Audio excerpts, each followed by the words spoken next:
This Organized Chaos video is brought to you by viewers like you. Thank you.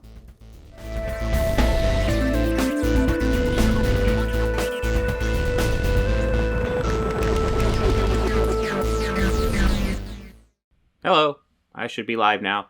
How's everybody doing? I have a debate lined up with Puma Fist for tonight, and I guess we might as well get that going.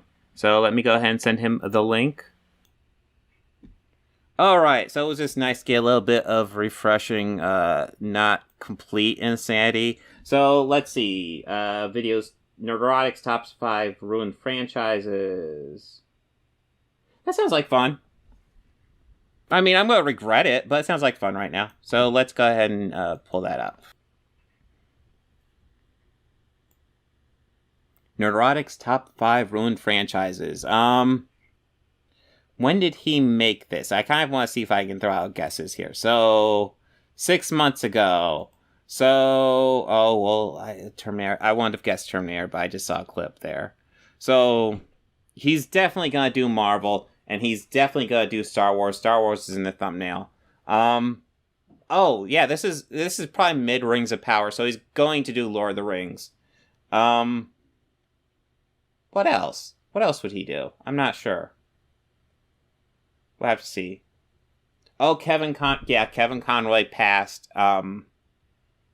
Yeah, he was the voice of Batman. I'm gonna cover that a bit on the podcast, which will come out on Tuesday. But yeah, Kevin Conroy he's fucking Batman. Like I always say, when we're dealing with live action, I love, Michael Keaton's live action Batman. But I do feel like Kevin Conroy is like the perfect Batman. It's so, it's very disappointing that he's gone. Okay. Yeah, he was a great Batman. Oh, you brought that up. Now I'm like, oh no. Okay, we're gonna have fun. We're gonna make fun of Nerdrotic a bit here. Let's do this. Nerdrotic.com. Decades come and go, but entertainment is forever, or so they thought. Hollywood used to be where dreams come true, but now it's where dreams go to die. Welcome to Nerdrotic, and this is the top 5 murdered franchises. Yeah, take it away, Ernie. It's going to be a bumpy ride.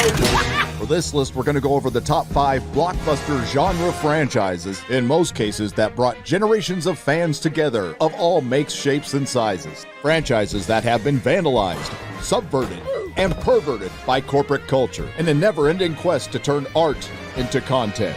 This wasn't an easy list to put together, but we broke it down to this. What franchise committed the worst crimes against imagination? And we start with number 5, The Terminator. Come with me if you want to live.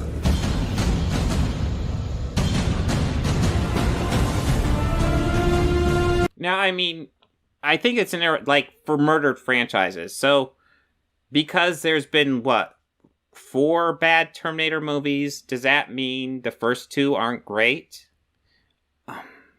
Let's see where he goes. I'm certain I'll go cringe.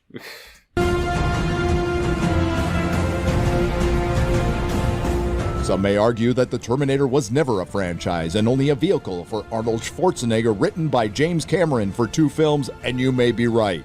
Well, I mean, it became a franchise with the second movie. That happens. It becomes a franchise once there's more than one installment. So, yeah, even when there's 2, it's a franchise. 2 groundbreaking films, it's been nothing but mediocre. Talk to the hand. A somewhat below average 3rd film with Terminator Rise of the Machines. Somewhat below average? It's pretty bad. I mean, it's not the worst thing ever, but it's not good. An interesting attempt with Terminator Salvation. Well, I actually mildly agree there. Terminator Salvation might be my favorite of the post-second of the movies after the second one. It's not great, but it tried something different, which I appreciate. It's worth noting, with the exception of Terminator Salvation, every single movie after the second Terminator has attempted to be a new version of Terminator 3.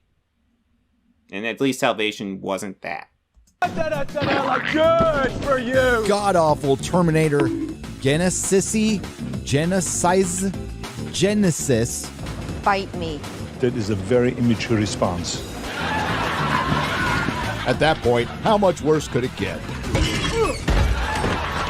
This brings us to the franchise killer Terminator Dark Fate, which on paper... So wait, Dark Fate was the franchise killer? That wasn't the worst one. I wasn't a fan of Dark Fate, but it's not the worst one by like Genesis is probably the worst one by a decent mile. Dark Fate. I didn't like it, but I won't call it the worst. Looked like it could have been a hit. Tim Miller, the director of Deadpool, was on board. Arnold Schwarzenegger was coming back. The triumphant return of Linda Hamilton as Sarah Connor. Plus, this film came with more than just a blessing from James Cameron. Triumphant return of Arnold Schwarzenegger. Arnold Schwarzenegger was in Genesis, so no.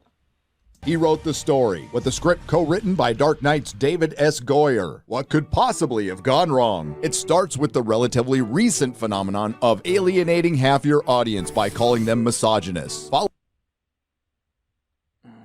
You know, people get very triggered. I wasn't triggered when people like, what was that exact quote? Let's go ahead and dive into this, because this is Terminator Dark Fate says Mackenzie Davis will scare the fuck out of closeted misogynists.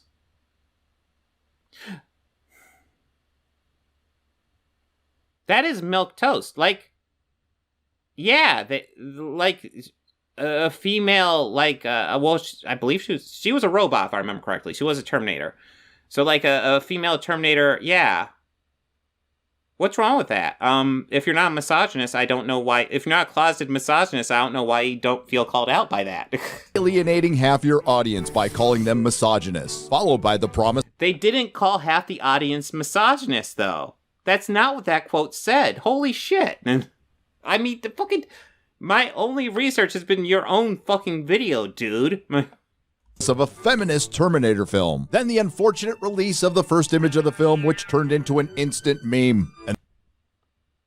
Wait, what was wrong with the first image? I remember when that came out, I thought it looked cool. I was kind of hoping, like, here's the deal. I had, like, no hope for this movie, but there's a part of me that hoped for it. Now, what's wrong with that image? There's, like, dude, I'm starting to get to the idea that you're upset because it's all women. Like, being tough and awesome. Because there's nothing wrong with that picture. Nothing. The first image of the film, which turned into an instant meme. And then things got worse. The film was released. Terminator Dark Fate was just a soft reboot, meaning they just remade Terminator 1 and Terminator 2 and... Well, that's what they did with Genesis, too. Race and gender swapped everyone, while bringing in... Really, dude? Listen, like I said, I don't like Dark Fate, but Jesus Christ, it is better than... I would probably... It's probably on the same level as maybe Rise of the Machines. I might like it a bit more than Rise of the Machines. Honestly, it might be the second best of the post... Salvation's fine because it's actually something different. Of the actual attempts at Terminator 3, Dark Fate might be the best one. I don't like it, but it's probably the best one. In an old familiar character generally to abuse as nostalgia bait. Edward Furlong returned only to be de-aged and killed in the first minutes of the film. Yeah, that was annoying, I'll give you that. Only to be quickly replaced by Natalia Reyes, the new, ethnically diverse leader of the... And what's wrong with that? What is wrong with that, dude? They kind of mess around with the timeline, and that is fine. That is absolutely fine. The Resistance. We have a new part human, part Terminator protector, Justin Bieber. A brand new Terminator. Justin Bieber? Fucking hell, man. Really? Just because the hairstyle? Fuck, man. The Pee-wee 1000. Linda Hamilton returns as the bitter anti-natalist Sarah Connor. I drink till I black out. So this is, Yeah, she's dealing with the death of her son. She's not happy about it. Yeah. That's... What? Mouthwash? Guys, I don't actually have a point against this, so I'm just gonna go to some cringe clip and be like, oh, it's bad because of the clip. Toothbrush? This your breath is not, pretty. Arnold Schwarzenegger returns as the T-800 Terminator named Carl, who's in a platonic relationship and a stand-in for Schrodinger's rapist. Oh my god. Ugh. Jesus. The drapes. Legion replaces Skynet and somehow got all their patents. Mix in identity. Yeah, no, the whole thing, like, I kind of get it, because honestly, this might be the best way to do a sequel from Terminator 2, because I feel like the John Connor story's done, so if they want to do something like this, they kind of have to do, like, an offshoot. Yeah, just do, like, an offshoot where it's kind of the same thing happens, but not quite the same way, which is what they end up doing with Dark Fate. Listen, I already said I don't like Dark Fate, but it's... Dude, like, why are you making me defend it? Why are you making me defend it? It's not as bad as you're making it out to be. Nah. Politics, intersectional feminist themes, immigration allegory. Dude. I thought you liked Sarah Connor. Sarah Connor, for years, has been, like, your go-to for strong female character that I like, so therefore I can't be sexist. And now she's back. I mean, I don't have a problem at all with her character in that movie. Like I said, I don't like the movie, but I don't have a problem with the Sarah Connor character in that movie. It's fine. Domestic abuse allegories, and you have a dumpster fire at the box office, a dead franchise, and a humbled director. I won't be back. Number 4, Game of Thrones. He won't be a boy forever, and winter is coming. You see, and again, we're dealing with, the franchise is dead now. Why? Because there was a bad ending? I mean, I think it's worth noting, there's a lot of good seasons to Game of Thrones. A lot. And just ended poorly. They're not all the seasons are great, but most of them are pretty fucking good, and it ended poorly.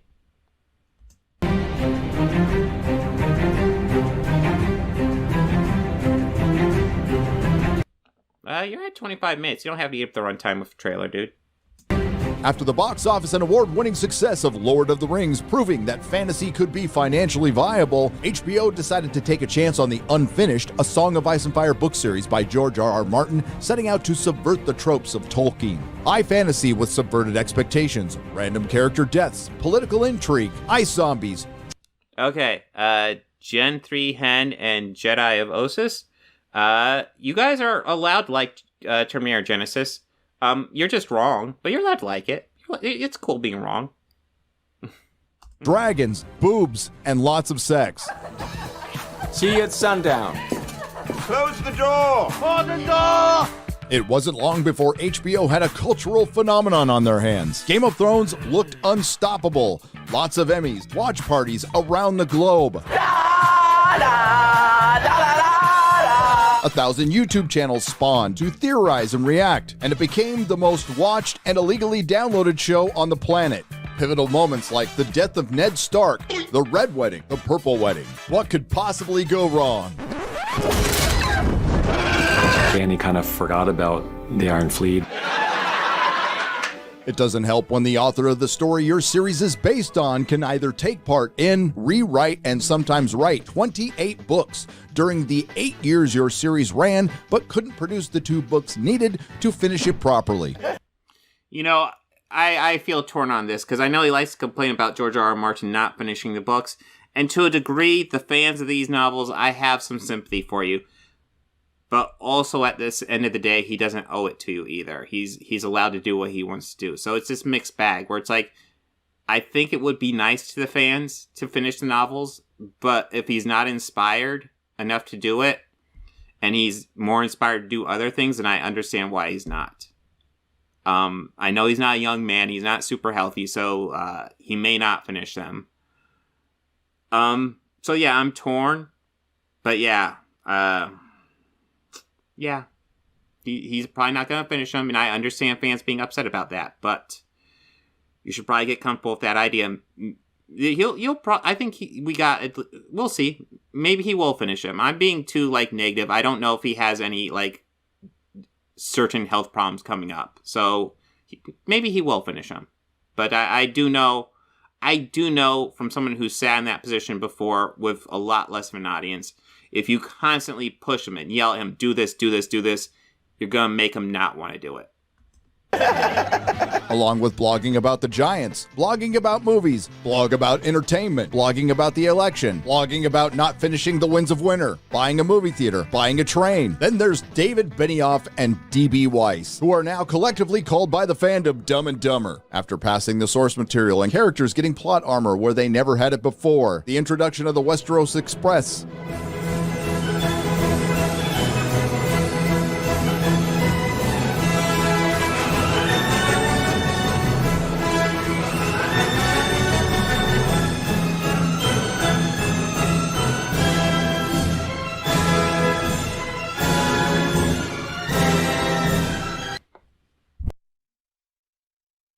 excuse me, cough. So, like, how long is this gonna go for, dude? Yes, I know lots of people complain because characters traveled quickly in the last season, but at the same time, they are trying to get to places. Listen, of all the complaints to do with the last season, I mean, I guess it's related, because I do feel like part of the issue with the last season is that it's rushed, but, like, I'm not a stickler for travel time. I understand you need to get characters from point A to point B somewhat quickly. It'd be nice to follow travel time rules as much as possible, but, like, I understand maybe pushing it along. That being said, the biggest thing that was rushed was mainly Daenerys' story arc. I like the ideas of Season 8, but they did not execute them well at all. It need more fleshed out.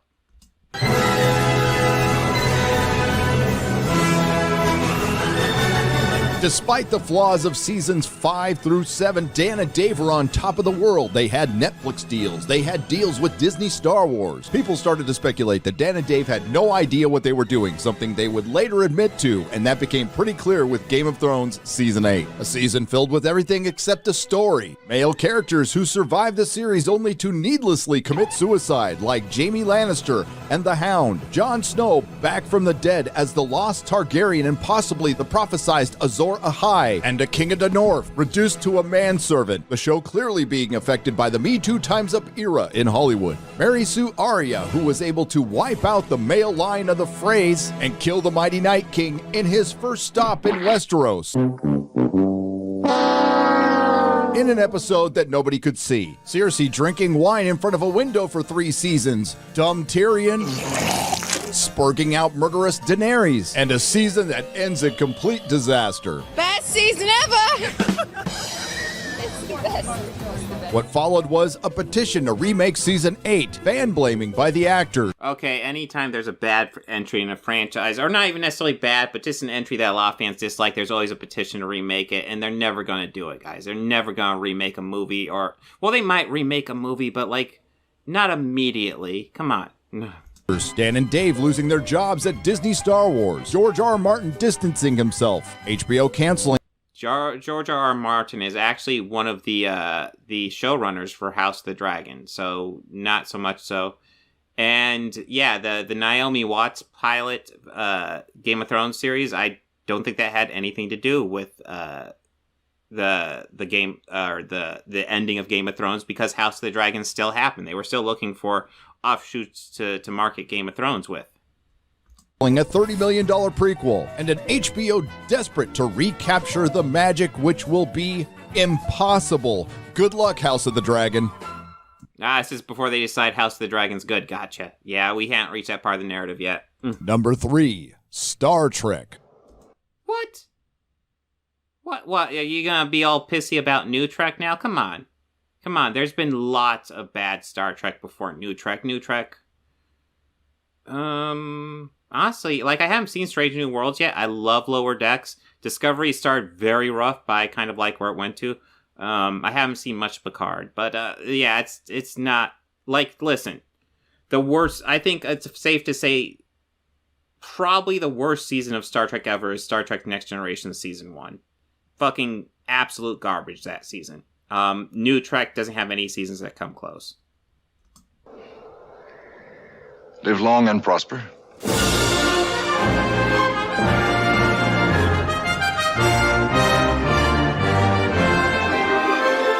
Gene Roddenberry's utopian vision of the future is one of the longest-running franchises of all time, showing that humanity can get over its differences, seek out new life and civilizations, and boldly go where no one has gone before. From iconic characters like Kirk, Spock, and McCoy to Picard, Data, and Riker, Janeway, Seven of Nine, and Chakotay, to Captain Sisko, Lieutenant Dax, and Worf, a series that set out to be a Western in space turned out to be...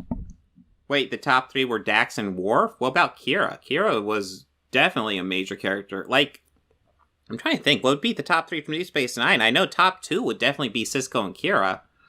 I'm not sure who number 3 would be. But yeah, like Deep Space Nine, off the top of my head, the top 2 are Sisko and Kira. Decently. Be one of the most groundbreaking television shows of all time and the pinnacle of science fiction. So after 5 series... Did he say that Star Trek was older than Doctor Who? I didn't catch that. He might have, though. Yeah, Doctor Who is a few years older. An animated series, and 10 films, it was time to take a little hiatus after spending some time in developmental hell due to some split rights issues. So what puts this show on our list? Well, when it was time to bring the show back, the only logical decision was to give it to somebody who never liked Star Trek. What? As someone who was never a fan of Star Trek, And Jar Jar Abrams, who we like to call around these parts the destroyer of franchises, wasted no time in trying... I don't recall that. I always heard that he liked the original series, but he wasn't really into the other stuff. But he did hire, like, to my understanding, he hired writers that did like the other stuff. So, I mean, there's lots of references in a lot of the new Trek. So, is he arguing that it was murdered with the 2009 movie? Trying to make Star Trek something it wasn't. Star Wars. And in the first... Well, it turned it more into an action movie. There's been action-oriented Trek. That was definitely the most action-oriented Trek, but I don't know. Star Trek Beyond was a bit more into the Star Trek tone, which was my favorite of those movies. First film, he actually managed to pull that off, but it was something of a novelty. After a second financially successful film that was despised by most of the fandom,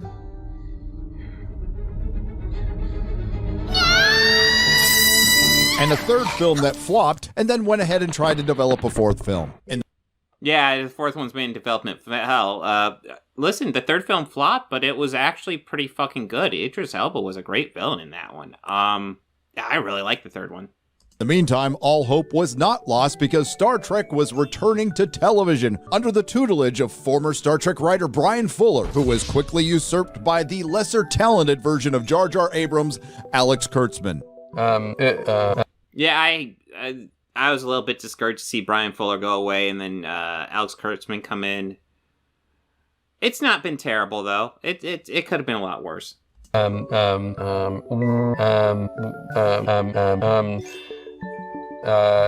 like I said, I love Lower Decks. Lower Decks is fantastic.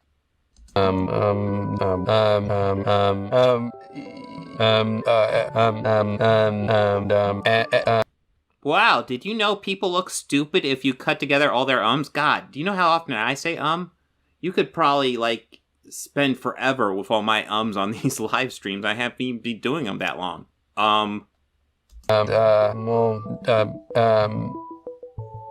And at this time, the rights were split. The film rights belonged to Paramount, the television rights belonged to CBS, who decided to start their tenure by suing fans, and some issues with borrowing without permission from other... Suing fans? How'd they sue fans? That's new. Let's look at this. Did they actually sue fans? Let's find out. I don't want to see the stream anymore. Okay. Fuck, okay. We're going to see a little bit more ums. I apologize. And at this time, the rights were split. The film rights belonged to Paramount, the television rights belonged to CBS, who decided to start their... Star Trek fan movie slapped with CBS Paramount lawsuit report. Okay. Gonna make me do research outside of this. I see what you've done, Nerdrotic. You're making me earn this stream. I got you. It's okay. It's okay.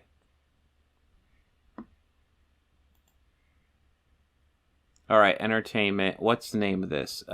Star Trek fan.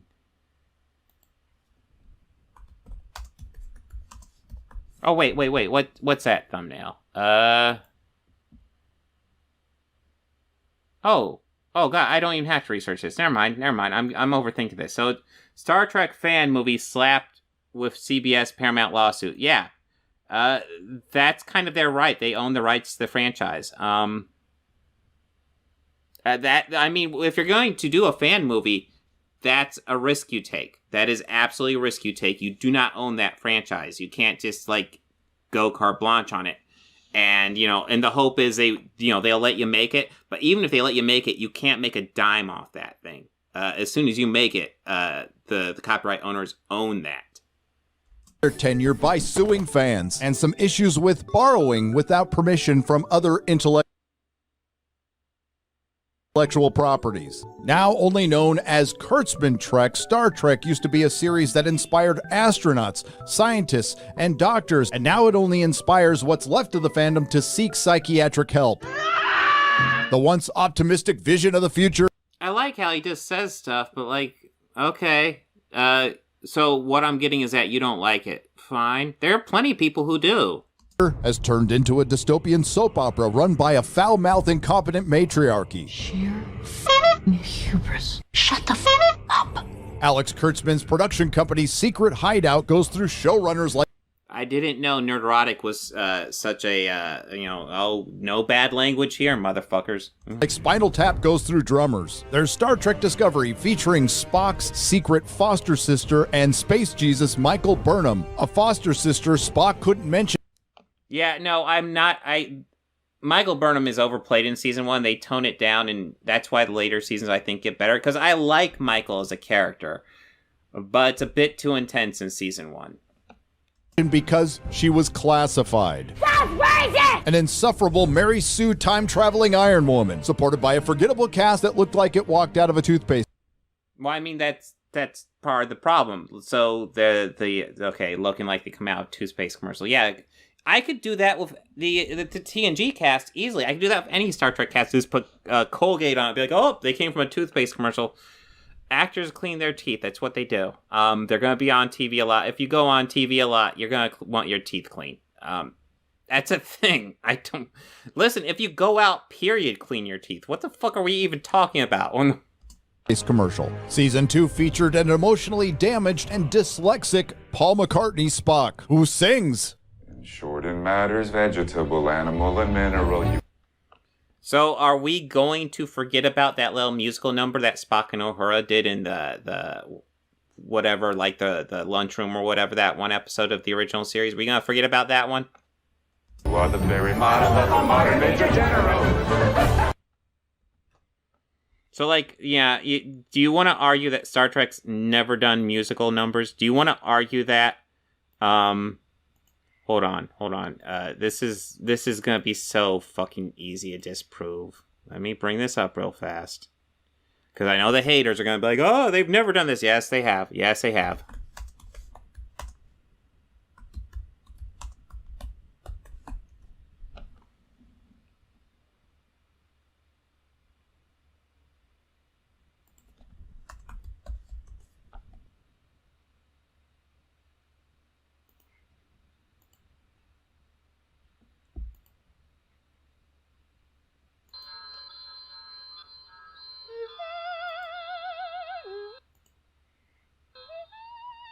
No, I don't want to get copyright, so I need to be careful with this. No, it's not even loading properly, so yeah, let's...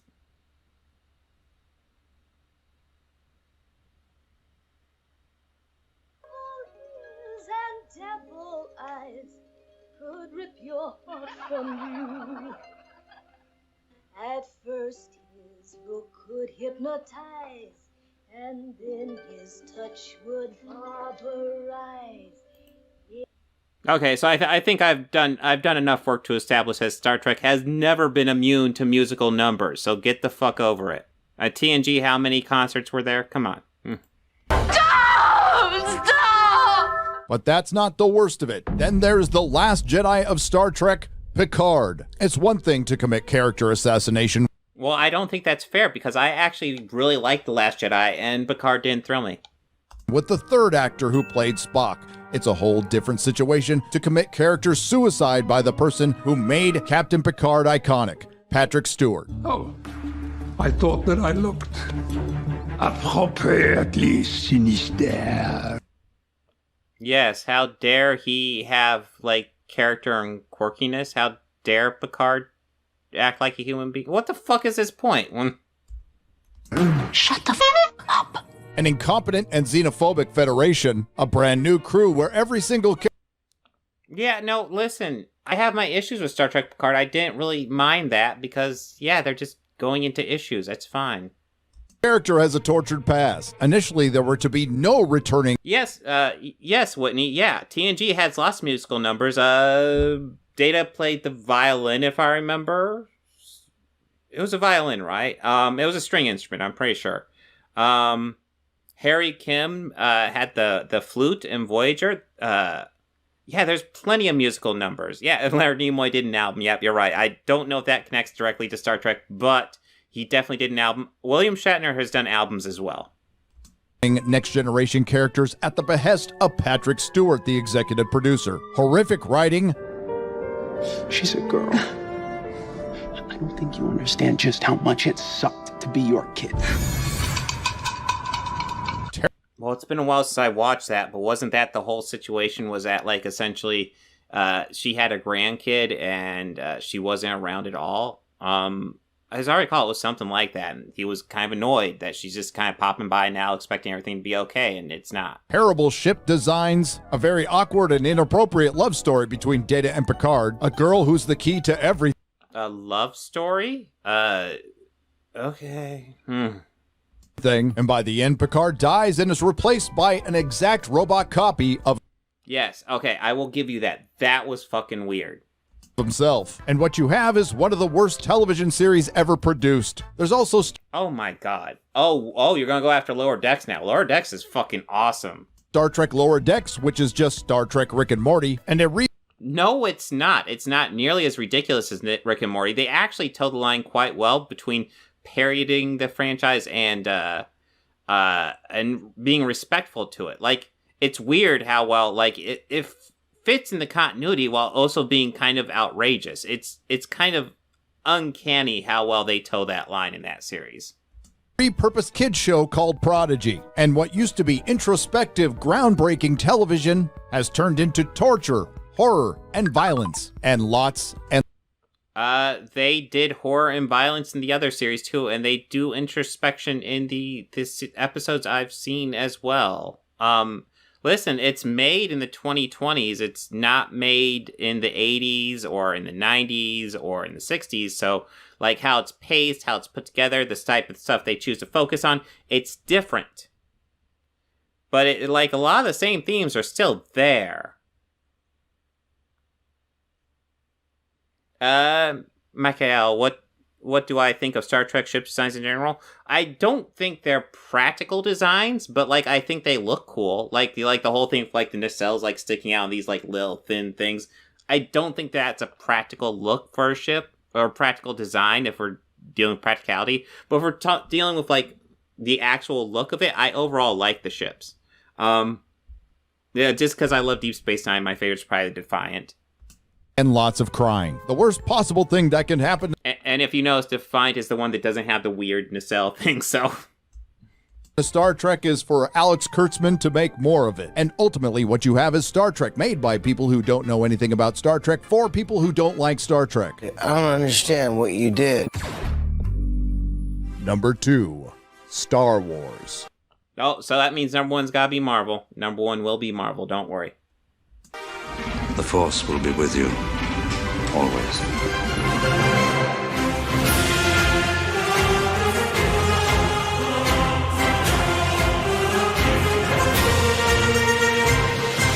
From the genius mind of George Lucas, Star Wars would become a worldwide phenomenon in the late 70s and early 80s. Han, Luke, Leia, and Darth Vader would all become... I'm not gonna lie, I'm kind of dreading going over this one, because this is... fuck, I've heard all the Star Wars arguments already, and the Marvel... This one looks like it's a longer one, and the Marvel one's probably going to be even longer, and fuck, I'm so sick of these fucking arguments. I'm upset because woman in Rey, Mary Sue, Admiral Gender Studies, just, fuck, I've heard it all before. Fuck.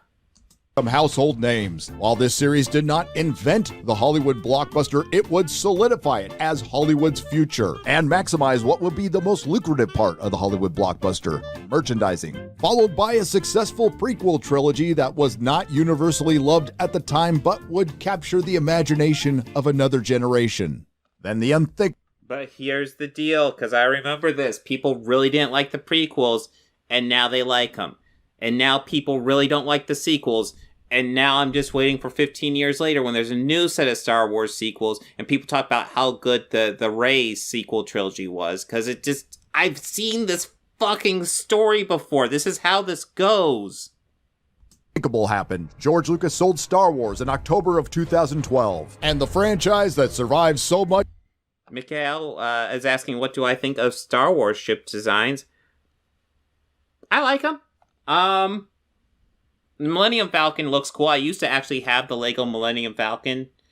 I think I might still have it somewhere, but yeah. But that thing took forever. I loved it. I think I also had a Millennium Falcon puzzle. Yeah, Millennium Falcon was my jam. X-Wings are awesome too. Yeah. Much found something it couldn't. Disney. No way, you hated Star Wars after Disney bought it? What an original opinion. Nobody's ever voiced that opinion before. What a shocker. Fans can expect a new feature film, Star Wars Episode 7, in theaters worldwide in 2015. Initially, things looked more than promising. Prior to the sale, George Lucas not only had treatments for episodes 7, 8, and 9, he had Mark Hamill, Carrie Fisher, and Harrison Ford under contract. And the final piece to the puzzle, hiring prolific producer and longtime Steven Spielberg associate Kathleen Kennedy to head Lucasfilm. What could possibly go wrong? The answer is almost everything. Yeah, Michael Richardson, Star Trek Discovery got good after season 1. Yep, that's what I was saying before. Yeah, after season 1, it's like, I think I like season 2 was solid, and then season 3 I think I like better than season 2. It just, season 1, you gotta get over that. I think they did that mirror universe, like they rushed that whole Klingon War thing, and then they did the mirror universe thing, and season 1 doesn't really work. It wasn't a good intro to New Trek. But after that, it got better. Kathleen Kennedy started her reign by shutting down LucasArts and canceling the wildly popular Extended Universe. She followed that decision up by hiring Jar Jar Abrams to direct The Force Awakens, hot off the heels of destroying the Star Trek franchise. Well, you see, I assume most people still like Star Trek 2009. I still like it. And one of the things that people point out about is that it made Star Trek a lot like Star Wars. So bringing him on to direct actual Star Wars makes sense. And The Force Awakens was decent. Like I said, the biggest complaint I have about it is that it's a retread of A New Hope, which it is. But, I mean, it's a well-done retread. Things looked good in the beginning, but this ended up being fool's gold. Then the architects of Star Wars destruction, Bob Iger, Kathleen Kennedy, Jar Jar Abrams, and Rian Johnson got to work and produced the abomination known as the Disney trilogy. Yeah, Rian Johnson, because it's funny when we mispronounce names. Trilogy. The Force Awakens was a very successful, soft reboot of A New Hope. Made the redeemed hero of generations Han Solo a regressive bad dad playing Dude, Where's My Millennium Falcon, only to walk into the lightsaber of his emo son. Followed by the worst sequel of all time, The Last Jedi, directed by Rian Johnson. The worst sequel of all time, The Last Jedi. Really? Like, even if you dislike The Last Jedi, do you really think it's the worst sequel of all time? Just... oh my god. I'm trying to think. I know there's been some real shit shows. Men in Black 2 was a piece of shit. Blade 3 was bad. And I'm just talking about, like, famous sequels. There's lots of forgotten sequels that are much, much worse. Chat, I am brain farting, but please type in shitty sequels. Because the idea that The Last Jedi is the worst sequel of all time is, like, the dumbest thing I think I've ever heard. I mean, even if you don't like it, it's not the worst sequel of all time. Come on. Who set out to subvert our expectations, which he absolutely did. We expected a good film, and he delivered a dumpster fire, completing the vandalization of the true female hero of Star Wars, Princess Leia, who was demoted into an incompetent General Mary. Michael brings up X-Men Last Stand. Yeah, I won't call it the worst sequel of all time. It's definitely worse than the Last Jedi, though. Poppins, and utterly obliterated the true hero of generations, Luke Skywalker, who bravely defeated darkness with mercy, only to be turned into a creepy, abusive. Yeah, Dark Phoenix was worse than The Last Stand, too. Yeah, that's a good one, Whitney. Jurassic World kind of sucked. I'm okay with the first Jurassic World, but Fallen Kingdom and Dominion, not so much. Those ones are pretty bad. Yeah, I hate The Last Jedi, but no way is it the worst sequel. Yeah. Like I said, I've never made a sequel. I quite like The Last Jedi, but like I can see flaws, but like just the argument it's the worst sequel of all time. Come on, man. Jesus. Uncle who quit on the Jedi, quit on his family and the galaxy, moved to an island, drank out of a boob, got his butt kicked by a Mary Sue version of himself, and then OD'd on the Force. Look how they massacred my boy. Then there was the third and final film, The Rise of Skywalker, almost completing the assassination of all the classic characters by bringing back Palpatine and destroying the redemption of Anakin Skywalker. Don't forget, bringing back a Palpatine that fucks. Palpatine was fucking after he got seriously burned. It's a bit messed up and you don't want to think about it, but he was definitely fucking somebody as canon in Star Wars now. Skywalker. Both Kathleen Kennedy and Jar Jar Abrams came up with the genius idea of not putting Han, Luke, and Leia together in a single scene. Yeah, that was questionable. Well, it was obvious Harrison Ford probably wanted out of his contract because he made no secret that he wanted to die at the end of Return to Jedi, and they didn't clear that. And probably part of why they got him back was they agreed to let him die in The Force Awakens, so it was tough to get that. And we did get a Luke and Leia scene at the end of Last Jedi. So that was nice. Committing the worst crime against imagination and the biggest mistake in cinematic history. Bob Iger and Kathleen Kennedy, in their infinite wisdom, decided to replace these classic characters with Mary Sue Luke Skywalker with teeth. Oh, he called her Mary Sue. What a twist. I never saw that coming. A poor man's Han Solo, generic character person. And okay, so like The Force Awakens actually does a solid job establishing these characters, and while I don't really like what they do with Finn so much in The Last Jedi, I love what they do with Rey, I love what they do with Luke, and I love what they do with Kylo Ren. I know lots of people hate what happens with Luke in The Last Jedi, but I like that they kind of like break him, and he has to rebuild himself, and he does. Lots of people are talking about, Luke has turned his back on the Jedi. Well, guess what? The movie is saying Luke is wrong for doing this. The movie is saying Luke needs to move on and develop. The movie isn't agreeing with Luke when he's saying all the shitty stuff that he does in that movie. The movie is agreeing with Rey. That's why the movie's cool, and that's why at the end, Luke changes his mind and helps it's not the rebels, the Resistance, and he saves them. Finn, quite frankly, the most intriguing character who they turned into a clown and shrunk on the poster for China. Yeah, I gotta bring up that China poster. Listen, I have mixed feelings about the China poster because it is super sussy. That being said, I don't know how that movie was marketed in China. Because one thing I've thought about is that in the United States, they did a bait and switch. The guys always like to argue bait and switch. Well, Force Awakens, if you remember, was a genuine bait and switch. Because they advertised and heavily implied that Finn would be the main character, not Rey, Finn. We get all those clips of him with the lightsaber and stuff. In the poster, he's the one with the lightsaber. So it's implied that he's probably going to be the main character, and he wasn't. And it's possible in China they didn't advertise that, so they made him more appropriate on the poster size. That still doesn't forget Black Panther, but yeah. Yeah. A laundry list of characters you wanted to forget or did forget. In and around the abysmal Disney trilogy, Kathleen Kennedy couldn't stop making mistakes. George Lucas's treatments for episodes 7, 8, and 9 were trashed, admitting they... Well, let's face it, George Lucas didn't exactly knock it out of the park with the prequels. Those are issues. Never had a plan. There's nothing more important than knowing where you're going. JJ pitched me the film and was like, oh yeah, Palpatine's granddaddy. And I was like, awesome. And then 2 weeks later, he was like, oh, we're not sure. So it kept changing. Turned the Force female, fired directors, canceled films, Lucasfilm employees attacking fans, Lucasfilm directors attacking fans, leading to a worldwide fan movement known as the Fan... You know, I'm getting sick of this. Oh, they're attacking fans, and every time I look, it's just something milquetoast. I don't even want to look at it anymore. Fandom menace, hiring Harvey. Oh yeah, I know the fandom menace. It's all over now. Weinstein's former assistant, Leslie Headland, snatching defeat out of the jaws of victory by firing Gina Carano and creating a second fan movement known as... I don't even know how Gina Carano getting fired kills the Star Wars franchise, but whatever. Yeah, no, I get you, Mikael. I'll finish it. We're almost done. But yeah, this video is just, oh my god. as the rebellion, and ruining little baby Yoda and digital Luke Skywalker with the Book of Boba Fett. Not to say... How was Baby Yoda ruined in the Book of Boba Fett? I mean, Book of Boba Fett has lots of problems. I don't see how it ruins Baby Yoda. Jesus, you're just gonna say shit, aren't you?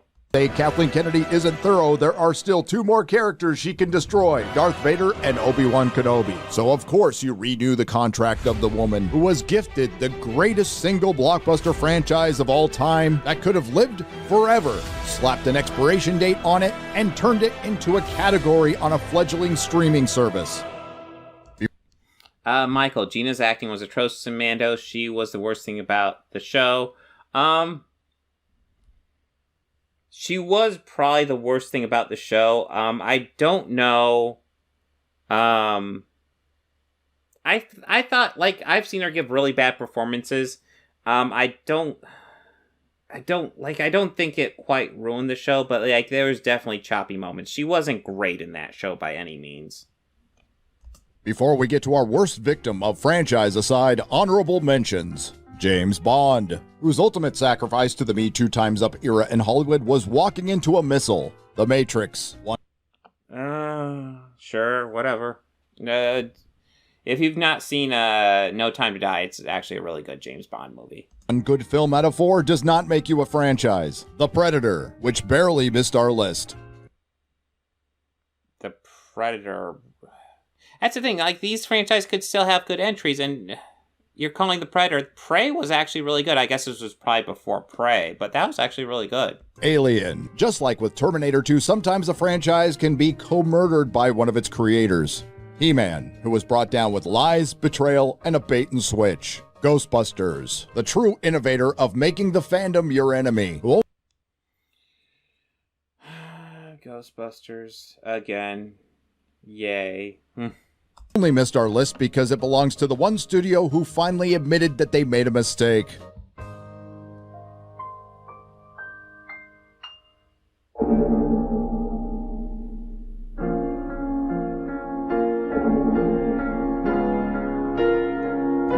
Oh, is number 1 gonna be Doctor Who? He's not gonna mention Marvel? Okay, I didn't see that one coming. Okay, so I'm a little bit behind my Doctor Who. I haven't seen any of the 13th Doctor, I'll admit it. I stopped watching it the last season at Capaldi. I just was kind of losing interest. I always meant to catch back up, but then the years just went by. Maybe I will catch back up.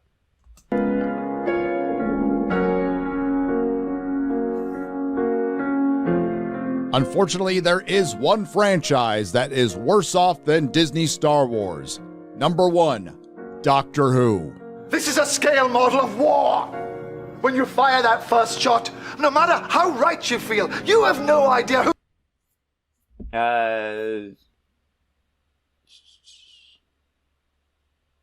Yeah, Gina is classless. Okay, yeah, I'll give you that. I mean, especially some of the stuff she said online. Yeah, she is fairly classless, so... Who's going to die? You don't know whose children are going to scream and burn. How many hearts will be broken?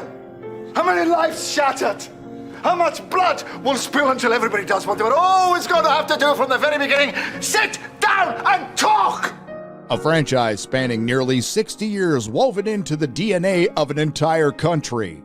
A television show that is quintessentially British and a worldwide sensation. Featuring the single most unique titular character in pop culture history, the emblematic Doctor. With a somewhat malleable continuity for over 50 years, with one of the greatest television themes of all time.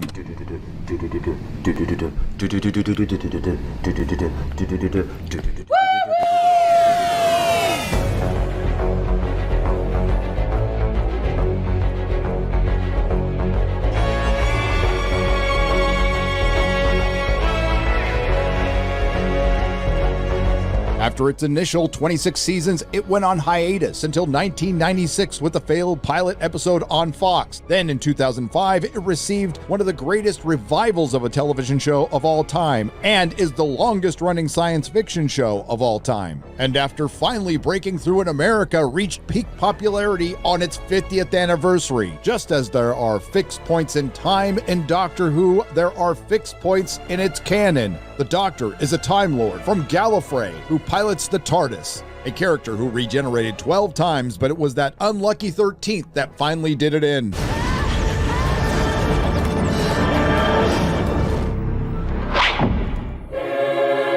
After years of rumors that weren't taken very seriously, they finally did it. The BBC, Piers Wenger, and new showrunner Chris Chibnall took the well-established male character that was the Doctor for 55 plus years and transitioned him into a woman. Yeah, I don't think that's that big a deal, because it was established, yeah, no, he was past his normal amounts of regenerations, and I think it kind of made sense at this point. It's definitely clear for them to really start messing around, because these are like the gifted regenerations the Time Lords gave him. Summer of 2017, they introduced the first female Doctor played by Jodie Whittaker, famously known as Dr. Karen. Oh, you see, I could superimpose that onto that, like, overused meme face, so therefore Dr. Bad. Fuck, man, come on. And for a minute, it looked like it might have worked. The first female... Okay, we're gonna back this up a little bit. Doctor played by Jodie Whittaker. No, go. Okay, so we're gonna back this up just a little bit, because... known as Dr. Karen. Can we get some more meme faces? I feel like this and like 3 other faces are the constant meme faces people like Nerdrotic and all these right-wingers like to push out. Can we get some new meme faces? This is fucking ridiculous. This is so uncreative. Get new material, bro. Fuck. And for a minute, it looked like it might have worked. The first female Doctor played by Jodie Whittaker's premiere episode was one of the highest rated in the show's history. Unfortunately, it was all downhill from there. The first female Doctor played by Jodie Whittaker and Chris Chibnall were given every chance to succeed, moving the show from prime time on Saturday to a better time slot on Sunday. It still didn't help that they saddled the first female Doctor played by Jodie Whittaker with plots filled with identity politics and intersectional feminism. Pregnant. Why me? Boys give birth to boys and girls give birth to girls. That's how it is. Jodie Whittaker. I don't see how it's intersectional feminism right there. I mean, give me a better example, because that's just a goofy Doctor Who story, which, yeah, they do goofy stories. That's Doctor Who does that. No. Also put herself behind the 8 ball by disrespecting the audience and admitting she didn't do any research. The only thing that makes great stories are stories that people can relate to and they feel represented within. To only see TV shows or films from one very specific demographic it's got old. Yeah. And so for all of us, it just, it is... There is nothing wrong with what she said. She's just talking about expanding the demographic of Doctor Who besides boys, and that's fine. That's cool. We don't serve. After seeing episodes about racism, environmentalism. Yes. Listen, dude. Listen, I don't know if this show is the female Doctor had good series, but sci-fi series are allowed to tackle issues that affect real life. As I've said over and over again, all art is the product of the time in which it was made. Period. All of it. Period. So sci-fi shows in particular covering political issues makes sense. Star Trek in the 60s did this all the fucking time. All the time. So Doctor Who doing this is not the issue. If it's poorly written, that could be an issue. But Doctor Who doing this is not the issue. I don't care if they do this. They're allowed to do this. And Donald Trump. The fans had had enough, and that began a ratings decline that would not recover. Doctor Who had most certainly seen its ups and downs. Yeah, I have seriously no faith in the audience score on Rotten Tomatoes. These guys have bombed it way too much. But nothing like this. Just like with Star Trek and Star Wars, Michael. a fan revolt began. Yes, Michael, apolitical entertainment would be boring. I mean, I feel like that was part of the issue when I read Isom. I felt like he was so struggling not to do anything, not to touch any politics in that he just did the most milquetoast comic book ever. The BBC ignored the concerns of the fandom. Jodie Whittaker and Chris Chibnall would echo the sentiments of Piers Wenger, the BBC drama controller, who stated that Doctor Who was no longer entertainment, but it was written to create conversation. Oh, well, now we know what soy means. Nice. What makes Doctor Who #1 and a very unique situation is what happened next. Yeah, Doctor Who was always progressive. Yes, Michael Richardson, it was always fucking progressive. Always. If I remember, Chris Eccleston and Captain Jack Harkness have a kiss. It's not like a romantic kiss. I remember the Doctor being thrown off, but they kiss. It's fairly progressive.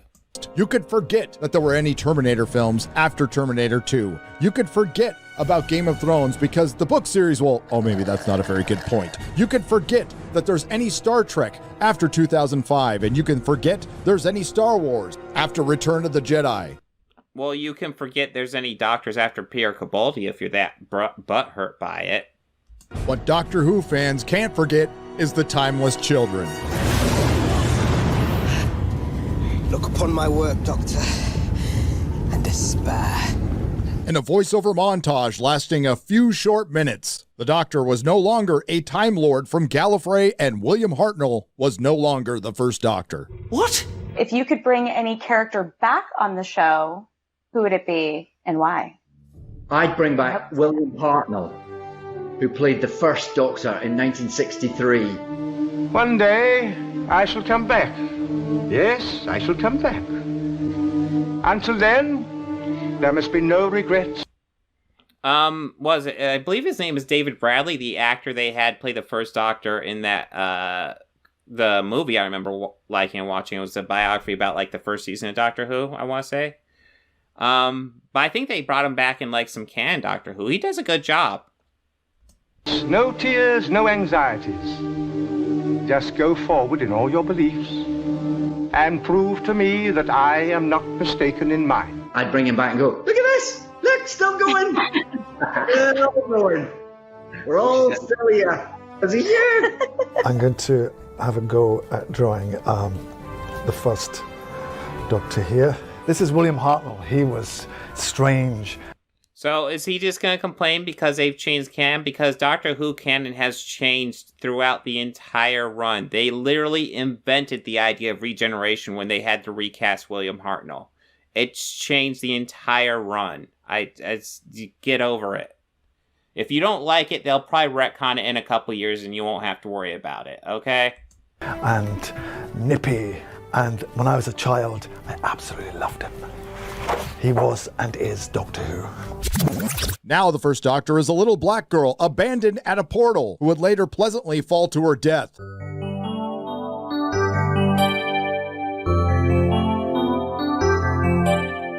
After having a very diverse regeneration, she would have more very diverse regenerations through being murdered repeatedly by her scientist explorer adopted mother, who would culturally appropriate her powers and use it to invent the Time Lords. After that, the show was broken. R.I.P. Doctor Who started to trend, and in a shortened season due to an unspecified virus from an unspecified origin. This is COVID. Guy, I just talked to Puma Fist about this. Yes. COVID. Very real fucking virus. I had it. It is not fun. My entire family pretty much has had it. It is not a fun fucking virus. Do not fuck with it. The first female Doctor, get vaccinated, played by Jodie Whittaker and Chris Chibnall, were given the boot. Decided to leave, and the BBC were forced to. Well, I mean, that's actually kind of standard. I feel like all the new Doctors have been 3 years except for Eccleston. Relinquish control of a series they had for almost 6 decades. And Jodie Whittaker, who started her reign as the first female Doctor, would end it in an era where we can't define a female. It's going to be I'm officially done. Bye, Doctor. Well, you can't define a female. I can define one just fine. You seem to be having trouble with it, though, buddy. There you have it, the top 5 murdered blockbuster franchises. 5 beloved franchises woven into the tapestry of our modern mythology. Assassinated by the usual suspects: greed, hubris, and ego. With the See, he brought up how he can ignore all the other changes, but he can't ignore the changes in Doctor Who. But, like, it's the exact same thing. You can still ignore the changes. And that's the thing. Like, even if, like, we're talking about bad steps in this franchise, so what? They can always recover. They can. I guess, he's trying to say these are jump the shark moments, and they're not. Oh, God, Whitney, I'm sorry to hear about your uncles. Both died from COVID. Yeah, COVID is not to be joked with. I brought up on the channel before, my dad had almost died from COVID. It was close. It is not a virus to be messed with. Get vaccinated, people. Accomplices that are relatively a new phenomenon in entertainment. Corporatism, intersectional feminism, identity politics, and activism, all leading to taking the stories we love that brought us together and turning them into tools of division so they can be unceremoniously sacrificed on the altar of agenda. Did you agree with our list? Please tell us in the comments section. Well, no, but also I kind of assumed, I guess I was wrong. I assumed Lord of the Rings would make it. It didn't. Marvel didn't make it, which is kind of shocking. All the times he complains about those things. Yeah. Still bad video. Still very bad video. Fucking Nerdrotic, I swear. He's at almost 600,000 already. Fucking hell. Almost 600,000 subs on a garbage video like that, which...